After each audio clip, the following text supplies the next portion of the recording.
Hello বন্ধুরা, সবাই কেমন আছো? আশা করি সবাই ভালো আছো। গুড মর্নিং সবাইকে।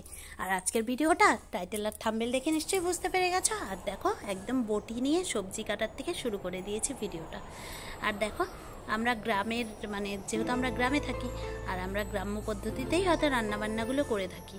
তো যাই হোক, আমি যেভাবে রান্নাবান্না করছি সেটা একটু তোমাদের সাথে ভাবলাম আজকে একটা শেয়ার করি।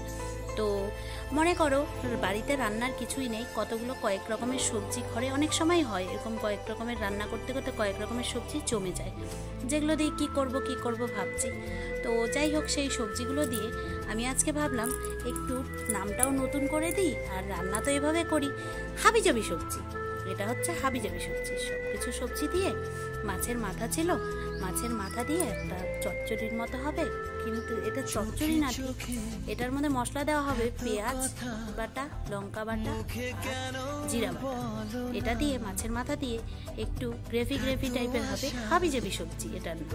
তো যাই হোক, দেখতে পাচ্ছ আমি সবজিগুলো কেটে ধুয়ে নিয়ে এসেছি, মাছের মাথাগুলোও দেখিয়ে দিলাম, মশলা কী করেছি সেটাও বলে দিলাম, কারণ আমার যেহেতু একবারে ফ্রিজে করা থাকে, তাই তোমাদের সামনে আর করে দেখাতে পারছি না। তো কড়াইয়ে সরষের তেল দিয়ে দিয়েছি। এই রান্নাটা অবশ্য সরষের তেলে করে গেলে ভীষণ ভালো লাগে। তো এটাকে যদি সাদা তেলে কেউ করতে চাও, করতে পারো। আর আজকে আমার রান্নাটা দেখে যদি কারোর ভালো লেগে যেয়ে থাকে, হাবিজাবি সবজি, তো তোমরা বাড়িতে অবশ্যই ট্রাই করে দেখতে পারো, কারণ রান্নাটা করে খেয়ে দেখো, অবশ্যই ভালো লাগে। আর দেখো, মাছের মাথাগুলো না আমি প্রথমে ভেজে নেব। তো যাই হোক, আমরা কিন্তু গ্রামে অনেক রকমেরই গ্রাম্য পদ্ধতিতে অনেকেই অনেক রকমের রান্নাবান্না করি। তো সেগুলো খেতে কিন্তু বেশ ভালো লাগে। হয়তো তোমাদের কাছে মনে হবে, এ মা এটা কি রান্না, কিন্তু তোমরা অবশ্যই কেউ যদি ট্রাই করতে চাও, করে দেখতে পারো, খেতে কিন্তু বেশ ভালো লাগে। মাছের মাথা ভাজা শেষ, দিয়ে দিয়েছি শুকনো লঙ্কা ফোড়ন, তেলটার মধ্যে ফোড়নে শুকনো লঙ্কা, আর দেবো হচ্ছে 5 ফোড়ন। শুকনো লঙ্কা 5 ফোড়ন দিয়ে, এটার মধ্যে কাঁচা লঙ্কা ফোড়ন দিয়ে সবজিটাকে করে নেব। তো দেখো, আর বেশি বক করতে করতে না রোজ বন্ধুরা ভালো লাগে না ভিডিওতে। তো ভাবলাম আজকে ভয়েস ওভারটা দেবো না। আবার ভাবলাম না, ভয়েস ওভার না দিলে, শুধু গান দিলে, মিউজিক দিলে আবার প্রবলেম আছে। তো সেই জন্য আমি চলে এসেছি। দেখো, লঙ্কা সম্বার দিয়ে দিলাম, সবজিগুলোকে ঢেলে দেবো। এখানে সব রকমের সবজি দেখো, একটু লম্বা সাইজ করে, ঠিক চচ্চড়ি টাইপে যেভাবে কাটা হয় সেভাবেই কেটে নিয়েছি। তোমরা অন্য রকমের সবজিও দিতে পারো। আমার এখানে ছিল বটবটি ছিল, কোয়াশ ছিল, পটল ছিল, ঝিঙে ছিল, বেগুন ছিল। তো তোমরা যদি অন্য আরও সবজি অ্যাড করতে চাও, অবশ্যই করতে পারো। কারণ বললাম না, হাবিজাবি সবজিটা কেন নাম দিয়েছি, বেঁচে যাওয়া কিছু সবজি ঠিক শুকিয়ে যাচ্ছে, তো সেগুলোর তো গতি করতে হবে, খেয়েও শেষ করতে হবে, এদিকে উদ্ধারও করতে হবে এগুলোকে, তাই না? তো সবজির যা দাম, তো সেই জন্য আমি এগুলোকে এইভাবে রান্না করে নিচ্ছি, হাবিজাবি সবজি। তো এখন দেখো, এই সবজিটাকে একটু ভাজা করে, তেলের মধ্যে ভাজা করে নেবো। এবার নুন দিয়ে ভালো করে সবজিটাকে একটু মজে যাওয়া পর্যন্ত অপেক্ষা করতে হবে। তারপরে মশলাগুলো এক এক করে অ্যাড করে নেবো। তো এইভাবে রান্না করবে, আমি যেভাবে করছি, অবশ্যই করে খেয়ে দেখবে, ভালো লাগবে। হয়তো সবাই সব রকমভাবে রান্না জানো বা করো, তো আমরা তো কোনো কিছু কারোর থেকে আরও শেখার চেষ্টা করি বা শিখি। আমি যেমন শিখি, কে কী শেখো জানি না, বাট আমি কিন্তু অন্যজনদের থেকে অনেক কিছু শিখি। তো যাই হোক, এখানে জিরের গুঁড়ো দিয়ে দিচ্ছি, পেঁয়াজ বাটা, একটু লঙ্কা বাটা, একটু লঙ্কার গুঁড়ো, হলুদ, চিনি আর নুন তো আগেই দিয়েছি, দেখতেই পাচ্ছ। এগুলো দিয়ে ভালো করে একটুখানি জলটা দিয়ে বাটিটা ধুয়ে নেব, নিয়ে ভালো করে মশলাটার সাথে অ্যাড করে, এর মধ্যে মাছের মাথাটা দিয়ে ভালো করে ঢেকে দেবো। ঢেকে দিলে কি হবে, সব কিছু সেদ্ধও হবে মশলাটা দিয়ে, আর মাছের মাথাগুলোও ভেঙে হয়ে যাবে। আর সবজিটা কিন্তু খেতে কিন্তু দারুণ হয়, তোমরা করে খেয়ে দেখো। অনেকে জিরার গুঁড়া না দিলেও চলবে, জিরার গুঁড়া না দিয়ে যদি শুধু পেঁয়াজ বাটা দিয়ে করো না, এটা খেতে কিন্তু আরও বেশি ভালো লাগে। তো আমি ভাবলাম পেঁয়াজ বাটা দিয়ে তো রোজই করি, আজকে একটু জিরার গুঁড়া দিয়েই করে নিই। তো সবজিটা খেতে কিন্তু বেশ ভালো লাগে। এটা চচ্চড়ি না, ঠিক চচ্চড়ির মতো কেটেছি দেখে মনে হবে চচ্চড়ি, কিন্তু চচ্চড়ি কিন্তু অ্যাকচুয়ালি না। এই দেখো, মাছের মাথাগুলো দিয়ে দিলাম। এবার এটার মধ্যে একটুখানি সবজি ছয় করে তোমরা তোমাদের পরিমাণ মতো জল দিয়ে দেবে। আমি আমার পরিমাণ মতো জল দিয়ে নিয়েছি। তো দিয়ে ঢেকে দেবো, এটাকে সেদ্ধ হওয়া পর্যন্ত ঢেকে ভালো করে রাখবো, যাতে ভালো করে সেদ্ধ হয়ে সুন্দর হয়ে যায়। আর দেখতে, এই যে দেখতে পাচ্ছ সবুজ মনে হচ্ছে, কিন্তু এটা যেহেতু মশলা দেওয়া আছে, দেখতে কালার যে তেলটা আছে তেলের থালের মধ্যে আবার একটু জল দিয়ে আমি এটাকে ঢেকে দেবো।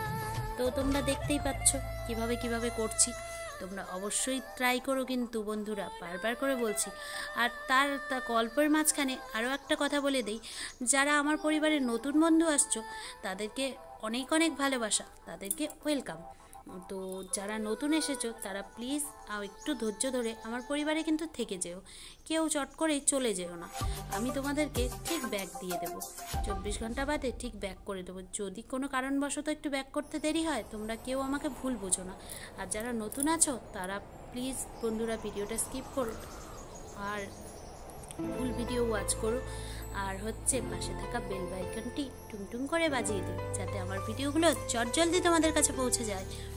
আর আর দেখতে পাচ্ছ মশলা মানে সবজিটা কিন্তু ঘেটে নিচ্ছি, একটু ঢাকাটা খুলে নিলাম, খুলে নিয়ে ঘেটে নিচ্ছি। সবজি কিন্তু সেদ্ধ হয়ে গেছে, এখন পালা হচ্ছে জলটা শুকানো।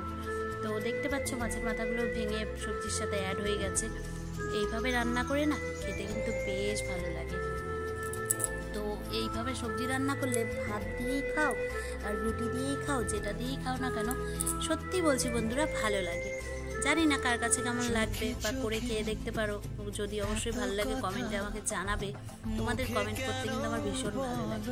আর আমি এইভাবে রান্না করে আগেও খেয়েছি, আবার করে তোমাদের সাথে শেয়ার করছি। তো যাই হোক, নামটা দিয়েছি কিন্তু হাবিজাবি সবজি, এই জন্যই নাম দিয়েছি হাবিজাবি সবজি। সব সবজি দিয়ে যেহেতু করা হচ্ছে তাই এটা হাবিজাবি।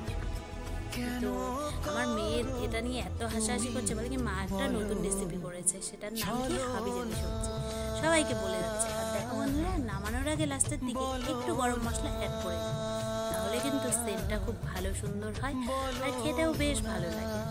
ঠিক আছে, তো চলো, আমার তো প্রায় শেষের মধ্যে রান্নাটা তোমরা দেখেই নিলে। আর যারা এতক্ষণ পরে ধৈর্য সহকারে আমার ভিডিওটা দেখছো, আমার পুরনো বন্ধুরা, তোমাদেরকে আমার তো ভালোবাসা মানে কৃতজ্ঞতা জানানোর বা ভালোবাসা জানানোর কোনো জায়গাই নেই। তোমরা আমার সঙ্গে আছো, পাশে আছো, আমার মনে আছো, সাথে আছো। এটাই হচ্ছে ইউটিউবের পরিবার। তো এই পরিবারের থেকে আলাদা হয়ে হয়তো থাকতে পারবো না, সেই জন্য এত কষ্ট করে হলেও ভিডিওতে ভিউজ নেই, কোনো কিছু নেই, তারপরেও ভিডিও করতে হয়। তো দেখো, এই যে ফাইনাল লুক, হাবিজাবি সবজির ফাইনাল লুক নিয়ে চলে এসেছি। তো কেমন হয়েছে কমেন্টে অবশ্যই জানাবে। আর আজকের মতো ভিডিওটা আমি এখানে ক্লোজ করে দেব। সবাই ভালো থেকো, অল টাইম হাসি খুশি থেকো, আর সবাই সুস্থ থেকো। আর ভাদ্র মাস মানে পড়ে গেছে প্রায় শেষের মধ্যে, দুর্গাপুজো চলে আসছে, কিন্তু গরমটা কিন্তু কমছে না। এত গরম, আমাদের এখানে রোদের তেজ প্রায় 45 ডিগ্রি, মানে 45 ডিগ্রির উপরেই চলে যাচ্ছে। মানে রোদ গরমে থাকা যাচ্ছে না, মানুষ মরা অবস্থা। কি আর করবো, চলো সবাই ভালো থেকো, সুস্থ থেকো, টাটা, দেখা হবে অন্য ভিডিওতে।